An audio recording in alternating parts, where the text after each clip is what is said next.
le corbeau, fier et orgueilleux, était perché sur un arbre.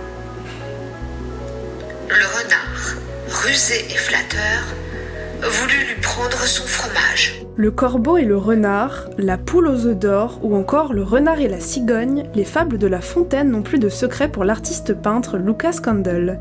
À travers son exposition au musée Grattalou, il nous propose sa propre interprétation des fables à travers une quinzaine de toiles. Ça touchait ce côté un peu de rêve, un peu imaginaire. Ça permet aux artistes, justement dans le domaine d'art un peu fantastique, de les interpréter, chaque artiste à sa façon. Ce qui me plaît assez, que justement, même les personnes qui connaissent les fables, finalement, ils se disent, tiens, je l'ai imaginé comme ça, et finalement, je la vois tout petit peu métamorphosée par l'artiste qui expose ici. Chef de file du mouvement réalisme magique en France, Lucas Kandel propose une vision réaliste du monde moderne en y ajoutant des éléments magiques, fantastiques et surréalistes. Un tableau aussi qui est le conseil tenu par les rats. Moi, je les ai suspendus dans l'espace. Et donc, la cloche représente finalement ce qu'ils racontent.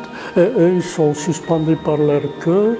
Et donc, finalement, ils se balancent, ils sont ensemble. Et finalement, ils règlent leurs problèmes de cette façon-là. L'artiste pictural, je dirais que le résultat, c'est le rêve éveillé. Ce sont les personnes qui n'ont pas obligation de dormir pour raconter leurs rêves. Lucas Kandel est le premier artiste invité au musée après l'exposition Ciel et Terre du peintre Grattalou qui a comptabilisé plus de 150 visiteurs par mois. Le fonctionnement, il est très simple, c'est que nous allons faire 2 expositions par an, donc une nécessairement sur le peintre Grattalou autour d'une thématique spécifique, et puis une deuxième où nous aurons justement un artiste invité. L'artiste s'est lancé le pari d'illustrer l'ensemble des fables de La Fontaine. Il en a déjà peint plus de la moitié, 90 fables restent encore à réaliser.